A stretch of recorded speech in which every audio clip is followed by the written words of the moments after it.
Hi guys, आज हम बात करेंगे एनीमिया के बारे में कि ये क्या होता है, किन वजह से होता है, कैसे हम इसको ठीक कर सकते हैं और किन किन लोगों में ये पाया जाता है। तो चलिए फिर शुरू करते हैं। Hello guys, welcome back to my channel. मैं हूँ लीना, आपकी हेल्थ केयर एक्सपर्ट। तो चलिए बात करते हैं एनीमिया के बारे में कि एनीमिया होता क्या है। एनीमिया यानी कि खून की कमी। ये ज़रूरी नहीं कि खून की कमी किसी भी एज में हो सकती है, किसी भी व्यक्ति को, मेल्स में भी हो सकती है, फीमेल्स में भी हो सकती है और बच्चों में भी हो सकती है। तो ऐसा ज़रूरी नहीं कि कोई पर्टिकुलर एज होती है एनीमिया की, ये किसी भी एज में हो सकती है। और फीमेल्स में मोस्ट कॉमनली देखने को मिलती है क्योंकि उन्हें एवरी मंथ मेंस्ट्रुएशन का सामना करना पड़ता है, क्योंकि उनकी बॉडी से बहुत ज़्यादा ब्लड लॉस होता है एवरी मंथ। तो वैसे तो एनीमिया बहुत सारे टाइप्स के होते हैं, लेकिन आज हम कॉमनली दो एनीमियाज के बारे में बात करेंगे, आयरन डेफिशिएंसी एनीमिया और विटामिन डेफिशिएंसी एनीमिया, जो कि बहुत कॉमन होते हैं दोनों ही। कि आयरन की अगर बॉडी में कमी है तो उस वजह से बॉडी में खून की कमी हो जाना, या फिर विटामिन की कमी के कारण खून की कमी होना।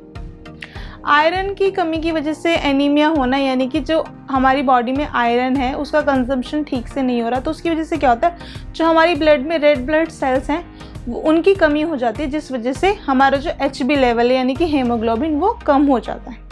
और सेम ऐसी विटामिन डेफिशिएंसी में होता है कि हमारी बॉडी में विटामिन B12 और फोलेट लेवल की कमी होने की वजह से क्या होता है, वो कंजम्पशन अच्छे से नहीं हो पाता और RBCs का काउंट कम हो जाता है।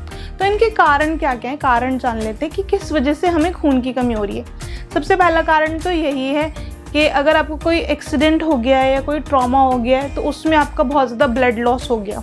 पहली चीज़ तो ये हो गई।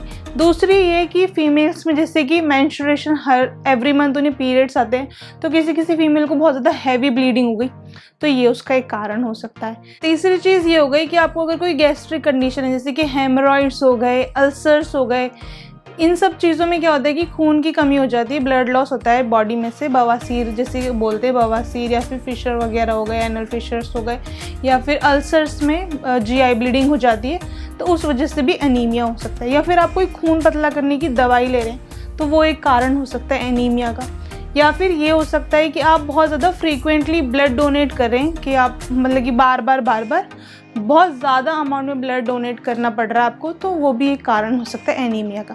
उनके अलावा फैमिली हिस्ट्री हो सकती है, यानी कि जैसे कि आपकी फैमिली में आपकी मदर को एनीमिया है या फिर आपकी सिस्टर को एनीमिया है, तो चांसेस रहते हैं कि आपको भी एनीमिया होना पॉसिबल है। या फिर अगर आप प्रेग्नेंट हो गए हैं तो फिर प्रेगनेंसी में ब्लड की बहुत ज़्यादा ज़रूरत पड़ती है स्टार्टिंग के डेज़ में, 3 मंथ्स में, तो आपको हो सकता है एनीमिया। या फिर आपकी डिलीवरी हो गई, डिलीवरी के बाद भी ब्लड लॉस होता है, किसी किसी को तो हैमरेज भी हो जाता है, पोस्टपार्टम हैमरेज, तो उसके कारण भी एनीमिया हो सकता है। या फिर आपकी जो डाइट है वो अच्छे से नहीं ले रहे हैं, आप लो आयरन डाइट ले रहे हैं, लो विटामिन डाइट ले रहे हैं, या फिर अब भी डेंगू वगैरह, कोई फीवर, टाइफाइड वगैरह हुआ है तो उसमें आपका न्यूट्रिशन सारा ख़राब हो गया, तो उस वजह से भी आपको एनीमिया हो सकता है। तो ये सारे थे कारण कि किन किन वजहों से एनीमिया हो सकता है। तो आपको फिजिकली पता कैसे चलेगा कि कौन कौन से सिम्टम्स हैं, ऐसे लक्षण कि आपको लगना चाहिए कि हाँ मेरे को खून की कमी हो रही है। तो पहला लक्षण तो इसका यही है, जो आपकी स्किन है वो पेल हो जाएगी, यानी कि येलो येलो सी नज़र आएगी और डल हो जाएगी। आपका जो फेस है वो बहुत ज़्यादा डल पड़ जाएगा, और जो आपकी आईलिड्स होती हैं वो रेड की जगह आपको वाइट्स दिखाई देंगी। तो पहला लक्षण तो ये हो गया कि स्किन पेल हो गई। दूसरी चीज़ ये होगी कि आपकी जो हार्ट बीट है वो आपको इर्रेगुलर सुनाई देंगी, कि कभी तो बहुत ज़्यादा तेज़, कभी बहुत ज़्यादा धीमी। तीसरी चीज़ ये कि आप जैसे चल रहे हैं, आपको चलते टाइम बहुत ज़्यादा थकान महसूस होगी, शॉर्टनेस ऑफ ब्रीथ हो जाएगी, यानी कि आपका सांस बहुत ज़्यादा जल्दी जल्दी फूलने लगेगा। आप जैसे पहले तो 1-2 फ्लोर जल्दी जल्दी चढ़ जाते थे, लेकिन आप फर्स्ट फ्लोर जाने में आपको ऐसा लगेगा कि मैं बहुत ज़्यादा थक गई हूँ, बहुत ज़्यादा टायर्ड फील कर रही हूँ। चौथा सिम्टम इसका ये है कि आपको हेडेक जैसा फील होगा, आपको ऐसा लगेगा कि मुझे चक्कर आ रहे हैं, जैसे आंखों के आगे अंधेरा आना जिसको बोलते थे।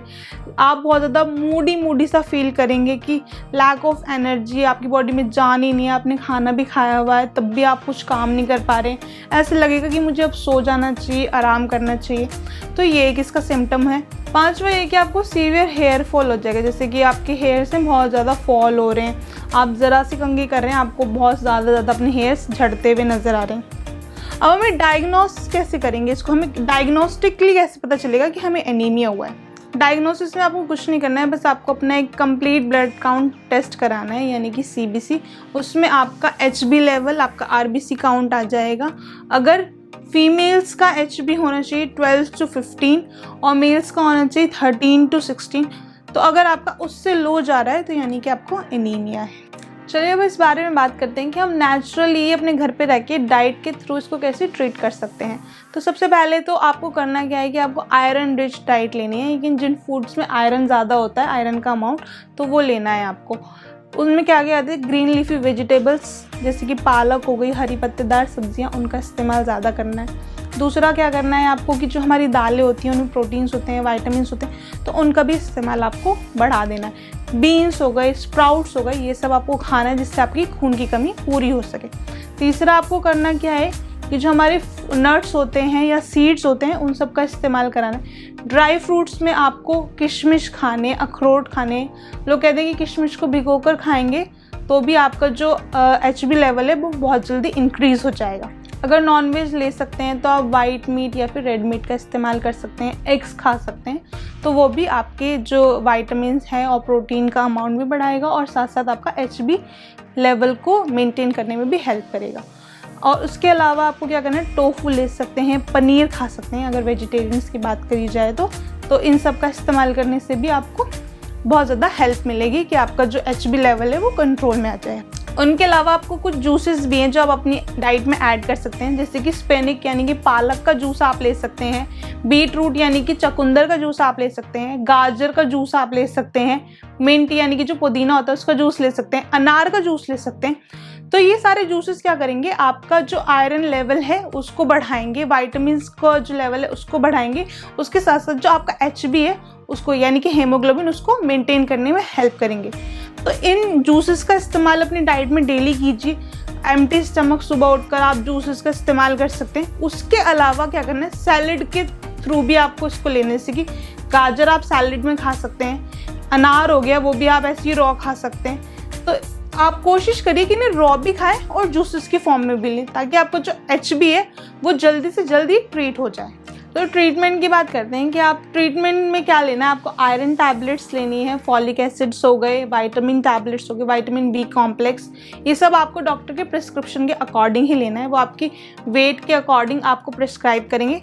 और उसके साथ साथ आपको अपनी डाइट भी बहुत अच्छी रखनी है ताकि आपका जो ये एनीमिया है बहुत जल्दी ट्रीट हो जाए और आपको बार बार इसको फेस ना करना पड़े। आई होप ये वीडियो आपको हेल्प करेगा कि आप जल्द से जल्द अपने एनीमिया को ट्रीट कर सकें। और आपकी फैमिली मेम्बर्स में अगर किसी को एनीमिया है तो आप उन्हें शेयर कीजिए, इस वीडियो को लाइक कीजिए, सब्सक्राइब कीजिए, चैनल को सब्सक्राइब कीजिए। Thank you for watching my video, please keep watching.